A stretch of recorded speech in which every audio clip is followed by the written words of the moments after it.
Coucou tout le monde, je suis contente de vous retrouver aujourd'hui pour participer au challenge qui a été lancé par Jonathan de l'œil dans le noir et par Chloé de Licorne Indigo.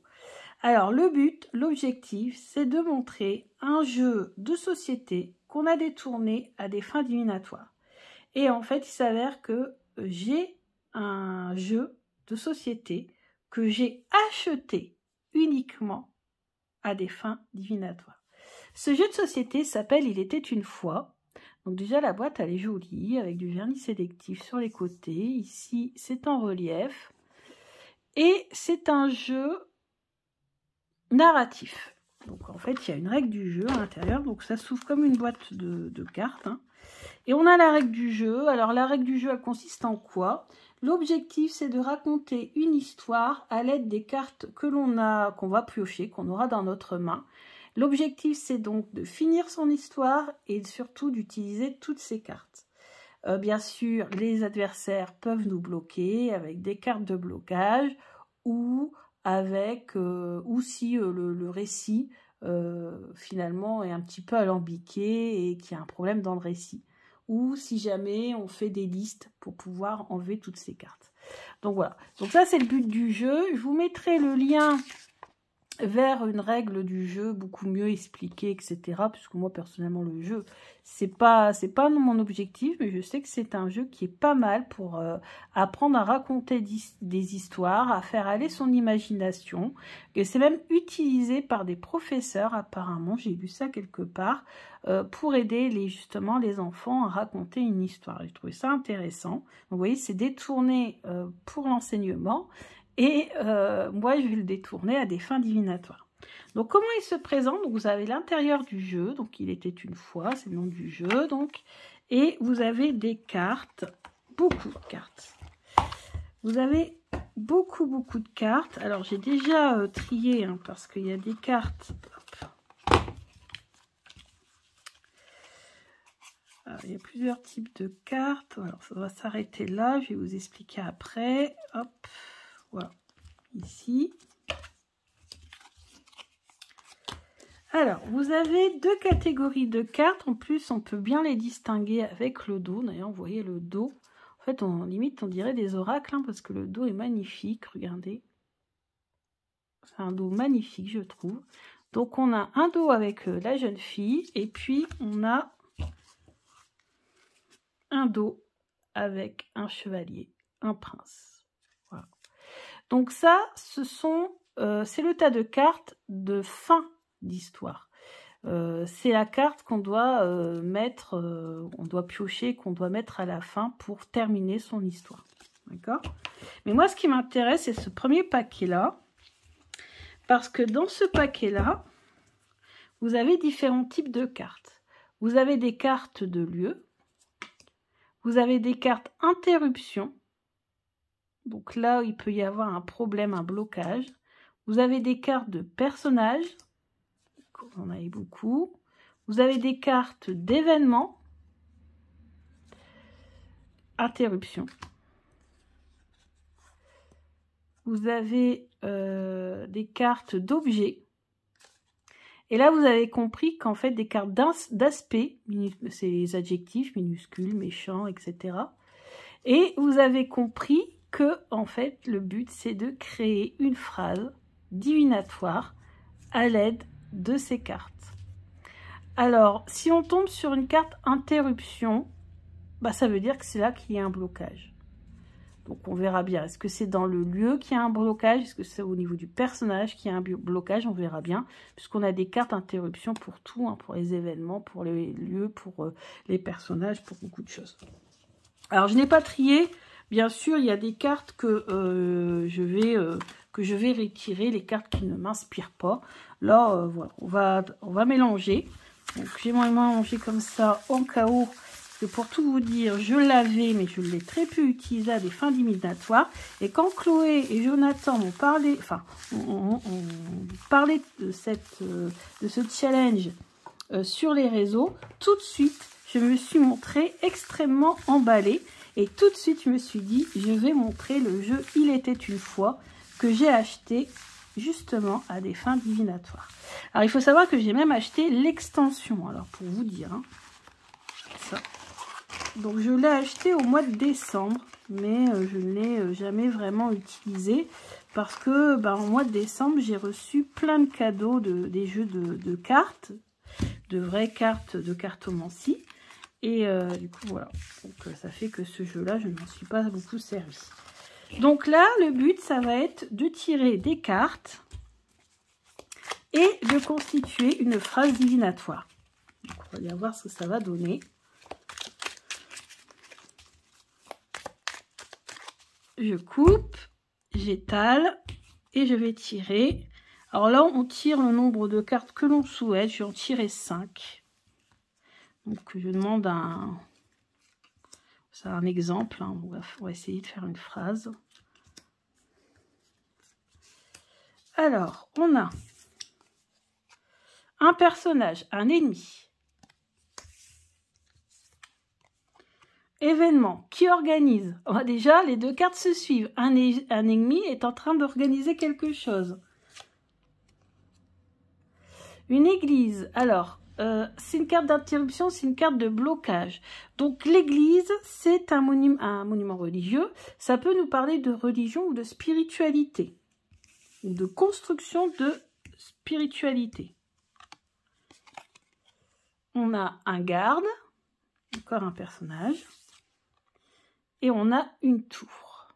Donc là, on est en train de construire quelque chose, de s'élever. Alors moi, le message, je l'ai tout de suite. Je vois qu'en fait, vous êtes en train de construire quelque chose, peut-être votre entreprise dans le domaine de la spiritualité et vous avez un ennemi, il y a quelque chose qui vous bloque.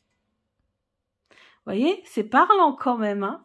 On a un ennemi qui est en train d'organiser quelque chose qui essaie de vous bloquer dans la construction, dans la réalisation de votre objectif. C'est un truc de fou. Il est hyper parlant ce jeu. On va continuer. Voilà. Donc, je fais par 5 cartes. Vous pouvez faire par 3, par 7, peu importe. Mais voilà, on a de quoi créer une phrase comme ça. Ici, interruption, secours, secouru.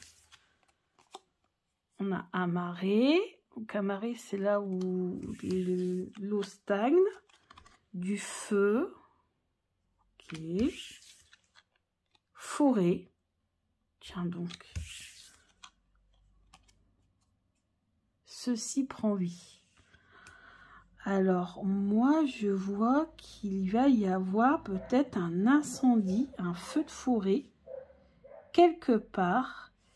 Et il y aura des problèmes pour être secouru. Il y aura un blocage dans les secours à cause de l'eau. Quelque chose de stagnant qui va bloquer. Donc, un feu de forêt. Donc ça peut être un événement monde, hein, qui sait. Il va bientôt peut-être y avoir un feu de forêt dans un pays. Et il y aura des difficultés pour éteindre ce feu de forêt, apparemment. Bon, on verra bien. Au mois de mars, ça me paraît un peu... Mais bon, c'est de la divination, hein. Ça peut être dans plusieurs mois. Ensuite, on demande quoi? Un message de guidance. Parce que c'est vrai que j'ai pas vraiment posé de questions, hein. Message de guidance. Message de guidance. Perdu depuis longtemps. Une épée. Emprisonné.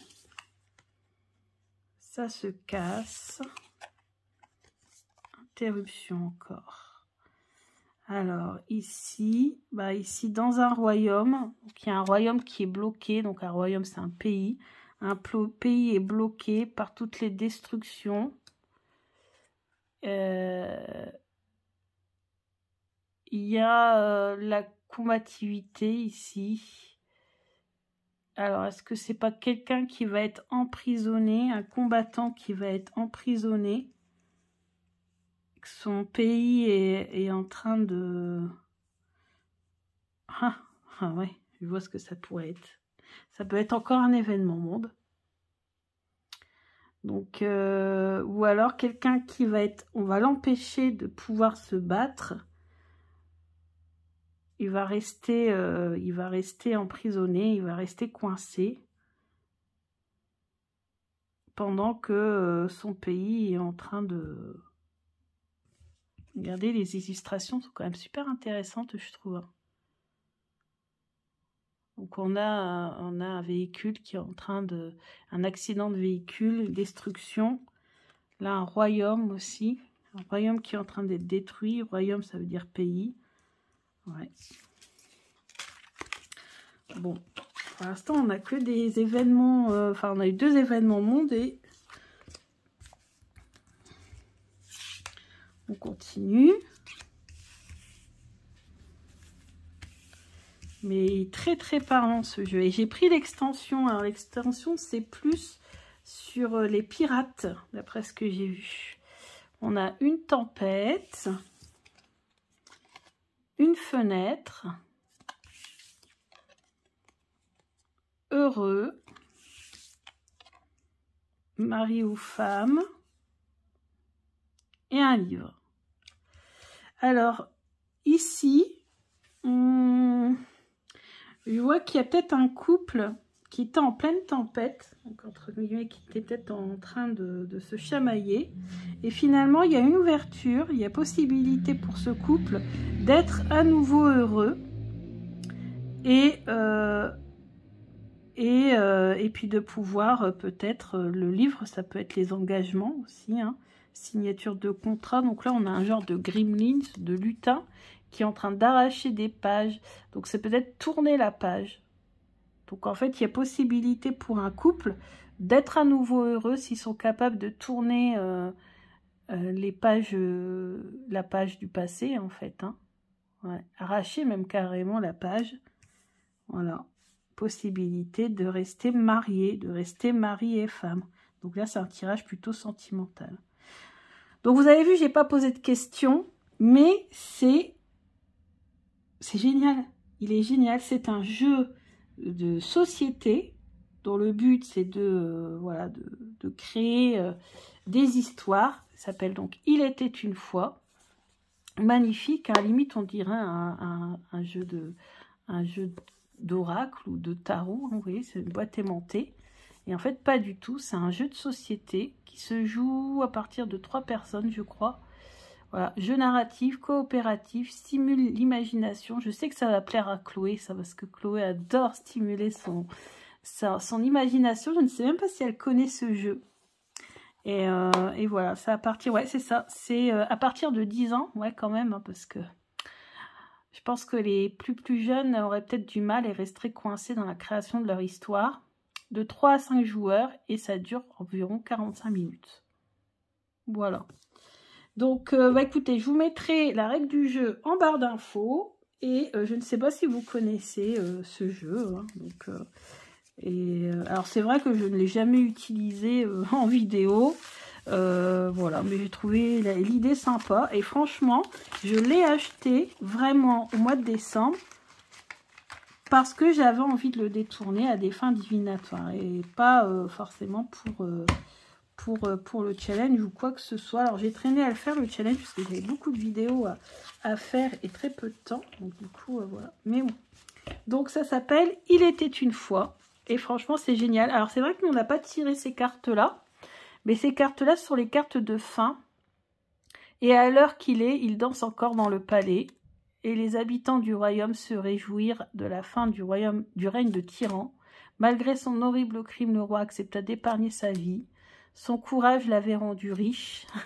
Si vous posez de questions dans le domaine du travail ou dans le domaine financier, j'adore. Alors moi, des fois, je censure certaines cartes qui ne m'inspirent pas. Bon, là, j'avais tout gardé. Mais des fois, il y a des choses qui ne m'inspirent pas et j'enlève. Après, les cartes d'interruption, il faut quand même les laisser parce que je trouve que les cartes d'interruption, elles sont utiles pour voir là où se trouve le blocage. Voilà. Vous voyez toutes les cartes. Ces rats furent jetés dans un puits. Il y a une faute d'orthographe. Bravo. Alors, le sort fut rompu et ils furent libérés. Comme cela avait été prédit, la malédiction fut levée. L'incendie fit rage et ce détestable endroit fut détruit, etc., etc. Donc, moi, il y a des trucs que j'ai enlevés parce que, bon, ouais, parce que ça ne m'inspire pas, tout simplement. Et il y a des trucs que je laisserai. Et si on veut savoir, par exemple, le dénouement de sa prédiction, ben, on peut tirer une carte comme ça. On peut aussi mélanger, hein, si on veut au reste, mais vous voyez, ce n'est pas le même dos. Ça, c'est comme on le sent. Donc voilà, dites-moi ce que vous en avez pensé. Et puis, je suis contente d'avoir participé au challenge avec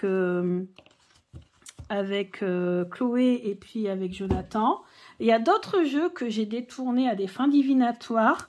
Mais il y en a un que je vous ai déjà présenté, c'est l'oracle, c'est pas l'oracle justement, c'est le jeu de loi divinatoire. Alors, c'est le jeu de loi, mais c'est un jeu de loi spécifique que mon meilleur ami avait, enfin c'est la mère de mon meilleur ami avait collectionné, vous savez, chez les marchands de journaux, tous les mois, toutes les semaines ou tous les mois, je ne sais plus, on pouvait collectionner un élément et il y avait une série sur les arts divinatoires et il y avait ce jeu de divinatoire du jeu de loi qu'il m'a offert et c'est comme ça que je l'ai toujours depuis. Vous pourrez voir sur ma chaîne, hein, le jeu de loi divinatoire, je l'avais présenté.